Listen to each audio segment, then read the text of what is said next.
ಇವತ್ತು ಬೃಹತ್ ಜನಸಾಗರವೇ ಸೇರ್ತಾ ಇದೆ. ರಜತ ಮಹೋತ್ಸವ 25ನೇ ವರ್ಷದ್ದು. ದೇವೇಗೌಡರಿಗೆ 94 ವರ್ಷ, ಹಿರಿಯ ಮುಖಂಡರು.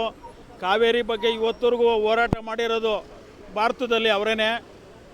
ಕುಮಾರಸ್ವಾಮಿಯವರು, ನಿಖಿಲ್ ಅವರು ಸಮ್ಮುಖದಲ್ಲಿ ಇಡೀ ಯಶವಂತಪುರ ಕ್ಷೇತ್ರನೇ ಬರ್ತಾ ಇದೆ. ನಾವು 1 ಲಕ್ಷ ಅಂತಿದ್ದ 1 ಲಕ್ಷ ಮೀರ್ತಾ ಇದೆ.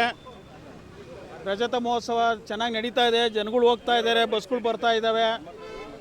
ಇದೆಲ್ಲ ಭಗವಂತನ ಆಶೀರ್ವಾದ. ಬರೋ ಇದರಲ್ಲಿ ಮೈತ್ರಿ ಸರ್ಕಾರದಿಂದ ನಾವು BJP JDS ಎರಡೂ ಮುಖೇನ ಎಲ್ಲ BBMP ಗೆಲುವು ಸಾಧಿಸ್ತೀವಿ ಅನ್ನೋ ಒಂದು ಛಲ ಇದೆ. ಇಷ್ಟು ಹೇಳಿ ನಮ್ಮ ಹೆಸರು ಮಹಾದೇವ್ ಅಂದ್ಬಿಟ್ಟು ನಾಗದೇವನಹಳ್ಳಿ ವಾರ್ಡು ಪ್ರಬಲ ಆಕಾಂಕ್ಷಿಯಾಗಿ BJP JDS ಎರಡರಲ್ಲೂ ಓಡಾಟ ಮಾಡ್ತಾ ಇದ್ದೀವಿ ಸಾಹೇಬ್ರೆ. ಆಡಳಿತ ಪಕ್ಷ JDS ಪಕ್ಷನೇ ಇಲ್ಲ ಅಂತ ಹೇಳ್ತಾ ಇದ್ದಾರೆ.